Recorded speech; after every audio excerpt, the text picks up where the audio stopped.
Hi, welcome to Talking Books and Stuff, the program that talks all about books and writing and stuff.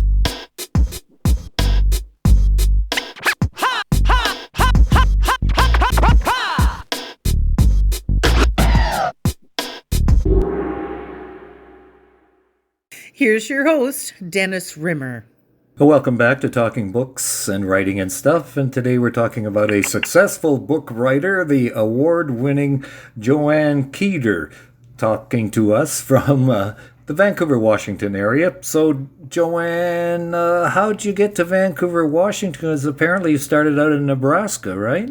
We did, yes, and my husband has always wanted to leave that area. It's rather desolate, and he wanted to be somewhere where we could be in nature, so he got one lifetime transfer with his job, and he took it, and we came out here, and we've not regretted it. Oh, good. So you're actually in Vancouver, or are you in a suburb of Vancouver, Washington, or? We're right in Vancouver proper. Gotcha. And you're across the river from the Rose City, is that right? We are, yes. So we are actually considered a suburb of Portland. Well, we're about 10 minutes from the Portland airport, so it's very, very convenient. Very convenient, and the freeway system in Portland drives me nuts. So it's awful. It's like the Disney cartoons with Goofy trying to get back on the highway in rush hour or something. It's crazy. Yeah. Oh, it's just awful, and they're not doing anything at this point to make it any better. That's the infuriating thing. So yeah, you have to kind of plan your day around the traffic. If you're going to go over to Portland, you want to be heading back by 1 or so, because it's not going to be. You're not going to get home later. So you don't want to go to any Portland Timbers games or the Winterhawks or the basketball people. No. Too bad. Yeah, it's rather frustrating. That's right. Joann Keder is with us, as you've heard, from Vancouver, Washington. The book I have in front of me is Welcome to Piney Falls, which is set on the western coast of Oregon. The way I gather it is the town Piney Falls in your book is kind of near Astoria. Is that right? Yes, it's a pretend town, and it's similar to Astoria and a coastal town. So Astoria is right at the mouth of the Columbia River. So if you go just across the bridge, you're going to be at the ocean. But they're right on the Columbia River. So they were big for canning back at the turn of the century. They had a lot of canneries, and that's how my story. Part of my story is based in that time. But also, I wanted it to be sort of a resort town, a coastal town. So it's a little bit of a mix. So you can picture Astoria if it just moved a little bit over closer to the ocean. And from what I understand, Astoria was named by John Jacob Astor because he figured that was going to be the big booming West Coast port city, but it didn't quite work out that way. No, it didn't. And the town burnt down, I think, 2 or 3 times, and it's got a very storied past. For sure, they had a lot of immigrants working there that were not treated well. When I was researching Welcome to Piney Falls, this wonderful lady librarian who was helping me was telling me that there were I believe it was 17,000 Asian immigrants who were working in the canneries at one time, and they were all confined to a 10-block area. They were not to leave that area. Yes. So it's kind of and there's all sorts of stories like that about Astoria. So it's got a very interesting past. And I like the heroine or main character in your book because she's not exactly crystal clean and pure, is she? She's a bit of a flawed background she has. Yes, and I had somebody comment once, well, I don't really like her.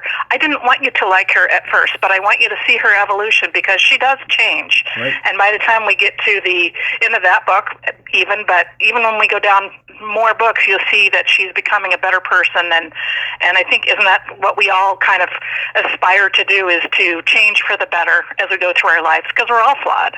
Well, no kidding. Tell me about it. Joann Keder from Vancouver, Washington with us, if you just joined us online. Welcome to Piney Falls is the book I have in front of me, but let's go back a bit. When you're a youngster, did you have favorite writers or favorite books that you read over and over again? I read the Little House on the Prairie books many times. I also read all the Nancy Drew and the Hardy Boy books and the Boxcar Children. I'm dating myself by telling you all of these books, but I was a voracious reader, and actually by the time I was in 5th grade, I was reading Stephen King books. So that maybe you'll see a little bit of that warped sense of me in the book too. But yeah, I always loved to read. Well, when I was in grade 5, there was no Stephen King around, but I'm a tad older. But Nancy, we have a couple of Nancy Drew and Tracy Belden books here, and I read. Trixie Belden.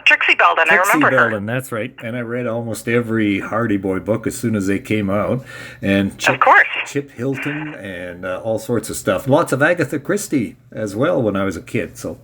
So you were advanced too. Well, sort of. I don't know if they figured that out in school. They just said I would do better if I quit being the class clown, but... Yeah, those are always the smartest kids, actually. Somebody had to be. I don't know if I was smart. I was just a smart ass, but that's okay.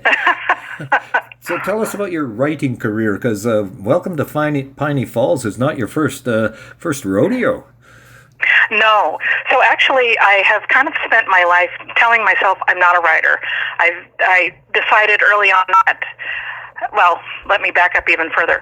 When I was between 10 and 12, I wrote my first novel. It was about a little girl who was 12 who becomes president. And I thought I would get it published, but I didn't know anything about publishing, and of course that never happened. And that sort of fed into my self-doubt. Oh, see, you can't do it. You're not good enough. You're not smart enough. You're not, on and on and on. And so I just sort of pushed that part of me away. And then when I was 35, I decided, because I also had these same things going through my head regarding college, and I said, you're not good enough, you're not smart enough, and I just said, well, I'll take one college class, and if I fail, that's it. And I loved it, and I did well, and I continued on, and I ended up getting my master's degree in creative writing. Wow. And with that, I wrote a novella that was published. Yay. And that's called The Something That Happened in Pepperville. So after that, you'd think, okay, now we've got some established, pattern of success. No, I just really, this is a fluke. That you can't write. We at that point we moved to Washington, and my world just fell apart, and I couldn't find a job, and I couldn't make friends, and I broke my foot and was housebound, and I was very, very depressed. And I went through a very lengthy period of time where there were days when I just sat in the closet. That was where I felt comfortable, and I just didn't want to move. And as time went on, I started to get out a little bit, and I was kind of coming out of my shell, and my husband was out hiking, and he had a massive heart attack, and he ended up, his heart stopped 6 times. Yeah.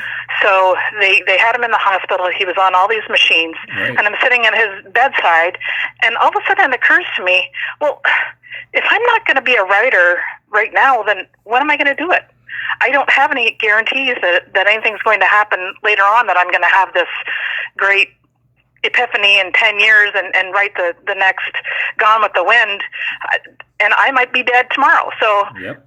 Now is the time. So that's when I started, during his recovery, is when I started writing my first novel, and that was called The Story of Keela, and it's about a young woman who leaves her farm in Iowa and moves across the state to start her life over and make her peace with her bad past, I guess.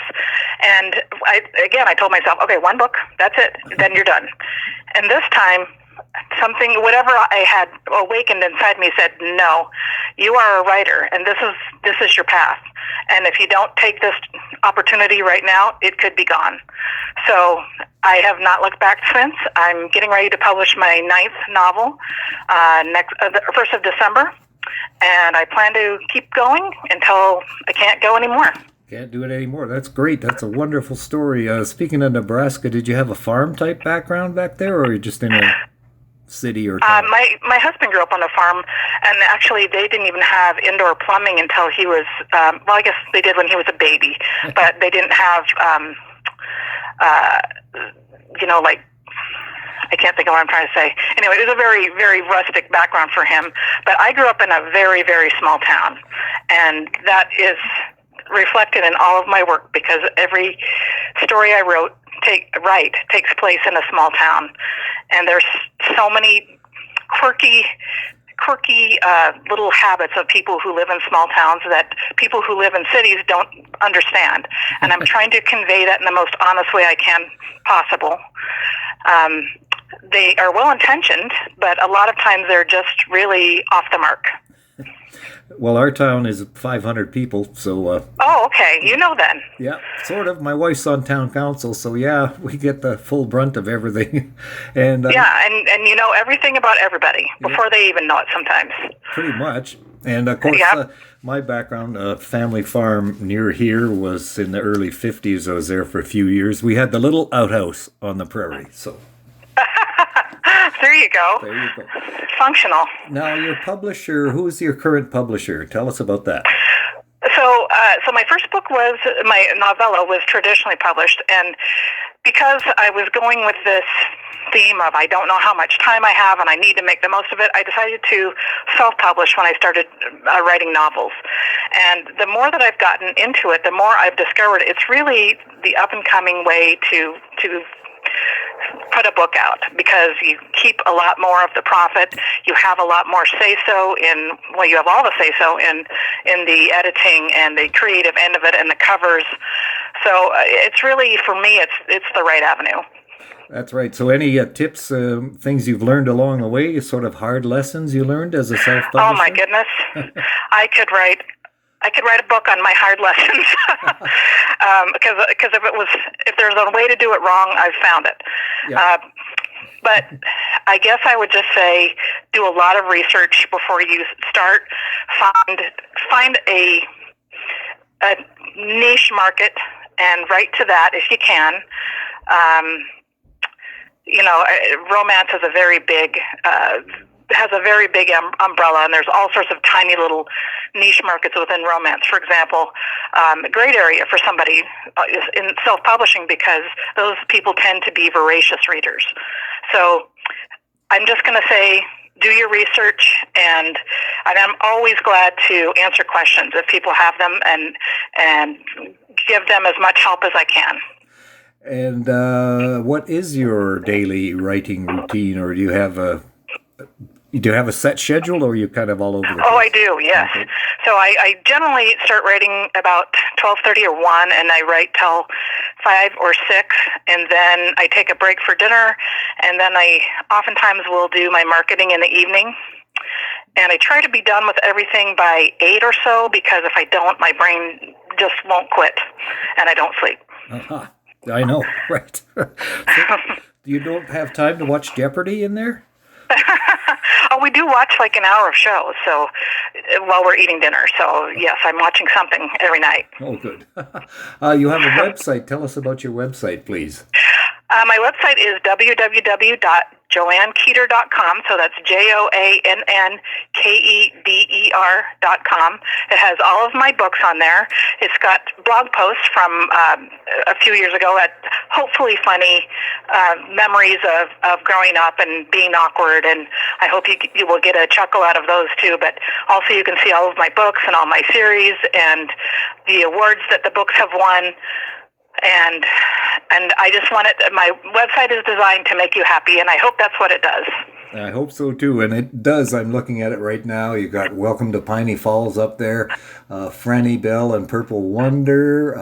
The Something Happened. I can't read it because the glasses aren't on. Something That Happened in Pepperville, and the Story of Kyla. But you have more coming out, so everything will be up there. And it's also and there are actually 5 books in the Piney Falls series right now. The 5th one will be out 1st of December. Okay, so that's the series. So Yes. Welcome to Piney Falls was the first one? Yes. That was barely 2 years ago. Right. That's the thing with self-publishing. You really have to be prolific in your writing. If you want to stay in Amazon's algorithm, you have to keep publishing so they will promote your work. Aha, good tip. Well, thank you very much, Joann Keder, which is JOANNKEDER.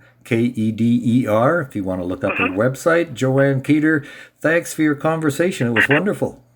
Sure, and I love hearing from readers. If something that you read resonates with you, please let me know. Please drop me a line on my website. There's a contact form there, and I hope that you'll get something from these books that you didn't have before. Good motto. Thank you very much.